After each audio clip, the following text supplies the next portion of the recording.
안녕하세요. 성경 읽는 시간입니다.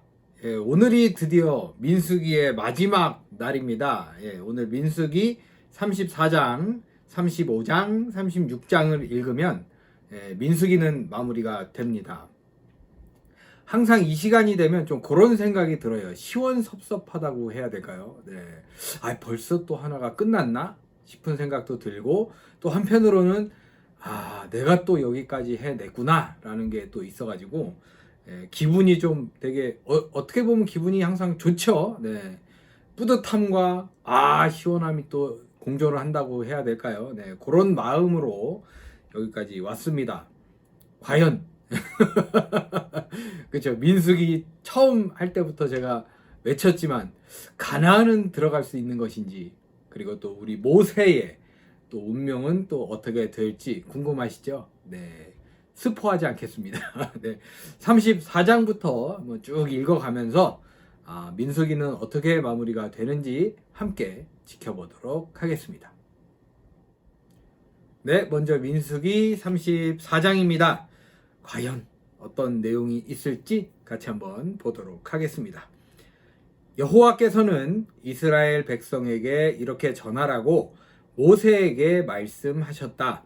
너희가 가나안 땅에 들어갈 때 내가 너희에게 줄 그 땅의 경계는 다음과 같다.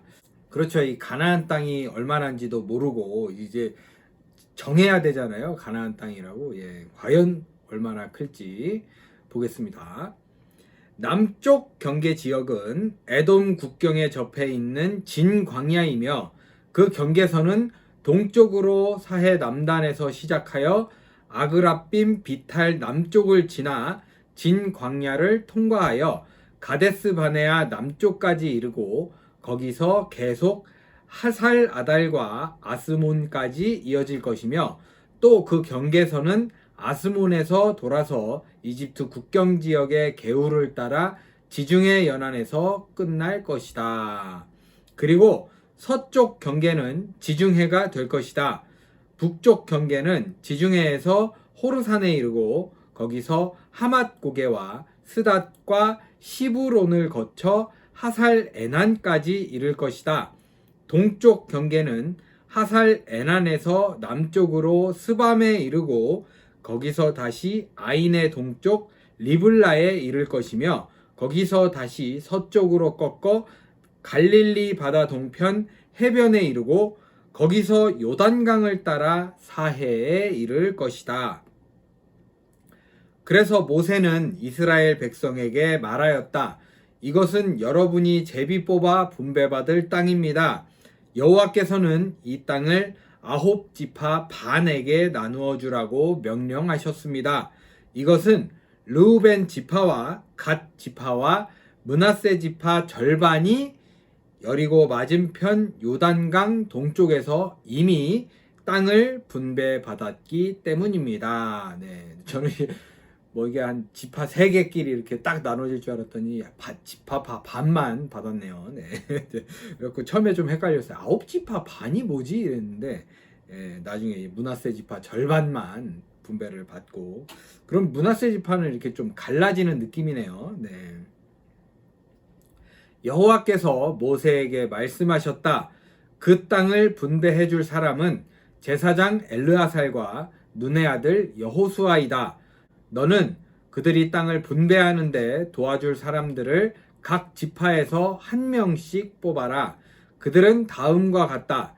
유다 지파에서 여분네의 아들 갈렙, 시므온 지파에서 암미후세 아들 스무엘, 베냐민 지파에서 기슬론의 아들 엘리닷, 단 지파에서 요글리의 아들 붓기, 므낫세 지파에서 에봇의 아들 한니엘, 에브라임 지파에서 십단의 아들 그무엘, 스불론 지파에서 바르낙의 아들 엘리사반, 이사갈 지파에서 아산의 아들 발디엘, 아셀 지파에서 슬로미의 아들 아비훗, 납달리 지파에서 암미후세 아들 부다헬이다.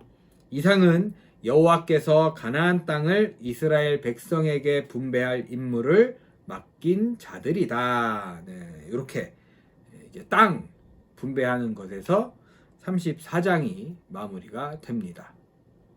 네, 민수기 34장은 이제 정말로 가나안 땅 앞에 두고 이제 땅의 경계와 땅 이제 분배 방식과 뭐 이런 걸 얘기하는 것 같죠. 네. 그럼 35장에서는 과연 어떻게 될까요? 네. 한번 같이 보도록 하겠습니다. 여호와께서 여리고 맞은편 요단 강변 모압 평야에서 모세에게 말씀하셨다. 네. 솔직히 모세 없으면 어떻게 해야 될지 진짜 가늠이 안 돼요.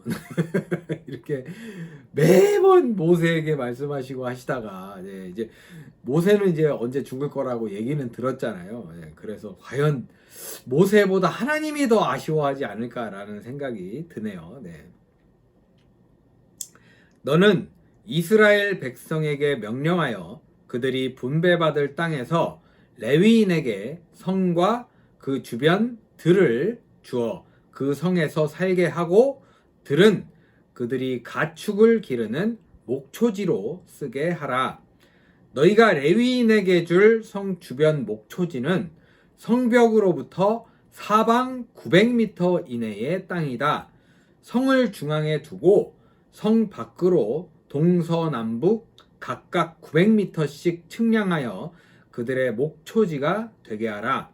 너희는 과실로 사람을 죽인 자가 피신할 수 있는 도피성 6개와 주변에 목초지가 딸린 42개의 성을 레위인에게 주어라. 이 도피성도 레위인이 관리를 하나 봐요. 너희가 레위인에게 주어야 할 성은 모두 48개이다. 각 지파가 레위인에게 줄 성의 수는 분배받은 땅의 크기에 따라 결정하여라. 땅을 많이 분배받은 지파는 성을 많이 주고 땅을 적게 분배받은 지파는 적게 주어라. 여호와께서 모세를 통해 이스라엘 백성에게 이렇게 말씀하셨다. 너희가 요단강을 건너 가나안 땅에 들어가거든 몇 개의 성을 도피성으로 선정하여 과실로 사람을 죽인 자가 피신할 수 있게 하라. 그것은 살인자가 궁중 앞에서 정당한 재판을 받을 때까지 복수하려는 자들에게 죽임을 당하지 않고 피신할 수 있는 곳이다. 이 6개의 도피성 가운데 3개는 요단강 동쪽에 3개는 가나안 땅에 선정하여라. 이 도피성들은 이스라엘 사람뿐 아니라 너희 중에 영주하거나 잠시 머무는 외국인에게도 피신처가 될 것이다.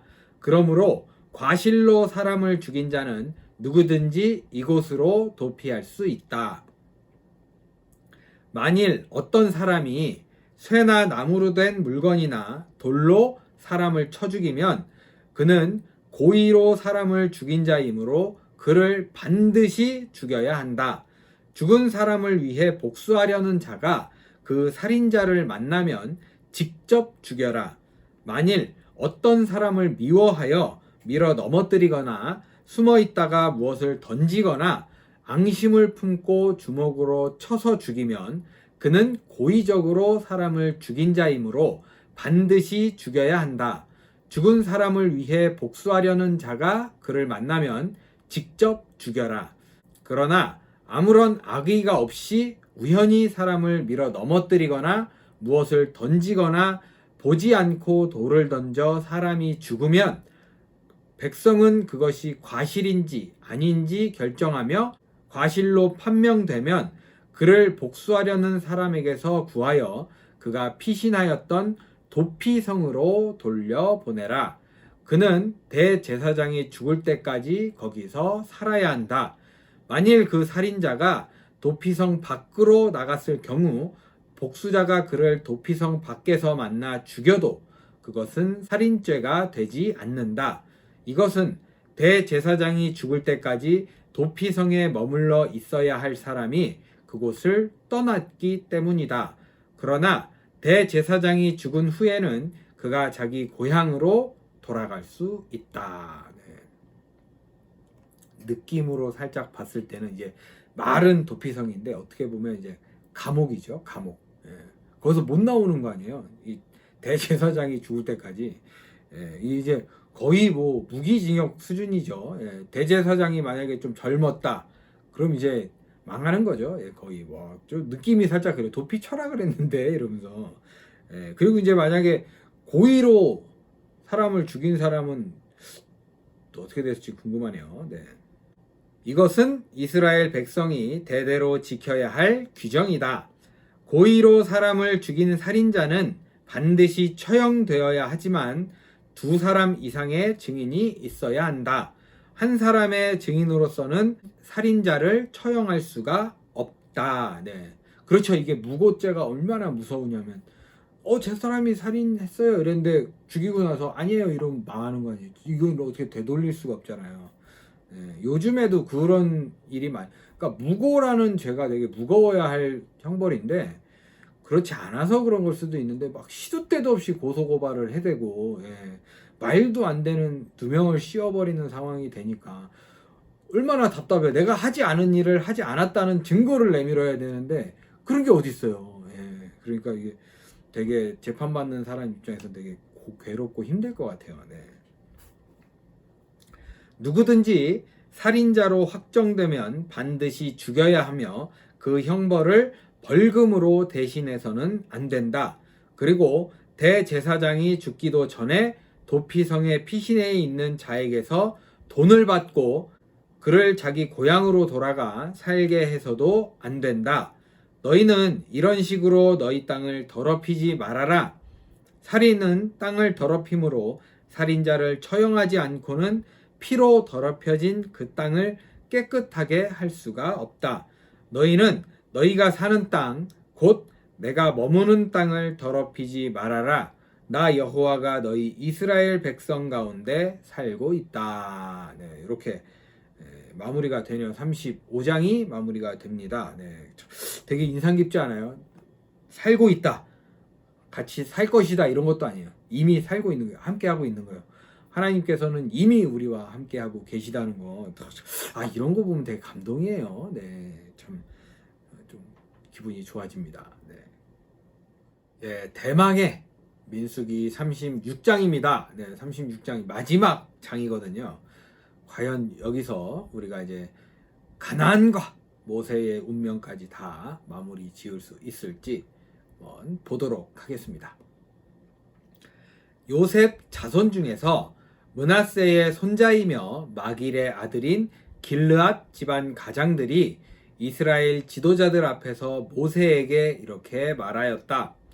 여호와께서는 제비를 뽑아 이스라엘 백성에게 땅을 주라고 당신에게 명령하셨으며 또 우리 형제 슬로브핫의 땅을 그의 딸들에게 주라고 명령하셨습니다. 그러나 그 딸들이 다른 지파 사람과 결혼하게 되면 그들의 땅이 시집 지파의 재산이 되어 우리 지파의 땅은 줄어들게 될 것입니다. 그리고 일단 다른 지파에게 넘어간 땅은 희년이 되어도 다시 우리에게 돌아오지 않을 것입니다. 그래서 모세는 여호와의 지시를 받아 이스라엘 백성에게 이렇게 말하였다. 므낫세 지파 사람들의 말이 옳습니다. 여호와께서는 슬로브핫의 딸들이 자기가 원하는 사람과 결혼할 수 있으나 자기 지파 안에서만 결혼해야 한다고 말씀하셨습니다. 이렇게 하면 이스라엘 각 지파의 재산이 자기 지파 재산으로 유지될 것입니다. 이스라엘 각 지파에서 재산을 상속받은 딸들은 반드시 자기 지파 사람과 결혼해야 합니다. 그래야만 이스라엘 자손이 그 조상의 유산을 보존하게 될 것입니다. 이렇게 함으로써 땅이 한 지파에서 다른 지파로 이전되지 않고 각 지파는 자기들의 땅을 계속 소유하게 될 것입니다. 슬로브핫의 딸 말라와 디르사와 호글라와 밀가와 노아는 여호와께서 모세에게 명령하신 대로 요셉의 아들 므낫세 지파 안에서 그들의 사촌과 결혼하였다. 그래서 그들의 재산이 그 아버지의 지파에 그대로 남아있게 되었다. 이상은 여호와께서 여리고 맞은편 요단강변의 모압 평야에서 모세를 통해 이스라엘 백성에게 주신 명령과 규정이다. 네, 이렇게 민수기 36장이 마무리가 됩니다. 네, 좀 허무하시죠? 저도 읽다가 왜 이렇게 짧지, 왜 이렇게 있다 말지 막 이랬는데 다음으로 이제 넘어가더라고요. 네. 모쪼록 이걸 봐도 끝까지 모세를 통해서 일을 하시는데 이 모세가 만약에 죽게 되면은 과연 진짜 이스라엘 지파는 어떻게 될지 진짜 궁금합니다. 네, 참 그렇게 궁금함을 남기고 우리는 이제 민수기를 마무리 짓고요. 이제 다음에는 신명기죠. 민수기, 창세기, 출애굽기, 레위기, 민수기, 신명기. 예, 신명기입니다. 신명기로 한번 찾아뵙도록 하겠습니다. 함께 해주신 여러분 정말로 감사드리고요. 좀 찝찝하지만 그래도 뭔가 이렇게 좀 또 죄짓고 이상한 짓 안 하고 그만두는 게 어디예요. 네. 그런 생각이 들어요. 네, 마무리라도 그냥 이렇게 어떻게든 깔끔하게 마무리 짓고자 이렇게 하신 것 같은 느낌이 쎄하게 들어오죠. 네, 아무튼 이렇게 해서 가나안 땅에 들어갈 준비는 다 된 것 같아요. 아마 신명기에서 가나안 땅으로 들어가지 않을까 하는 생각도 듭니다. 신명기를 기대하면서 우리는 여기서 마무리 짓도록 하겠습니다. 오늘도 여러분 복된 하루 보내시고요. 모쪼록 좀 이렇게 오늘도 좀 깔끔하게 이렇게 별 문제 없이 평안함 가운데서 하나님과 함께 사는 여러분의 삶이 하루가 되었으면 하는 바람입니다. 저는 다음에 신명기를 가지고 돌아오겠습니다. 함께 해주셔서 감사합니다.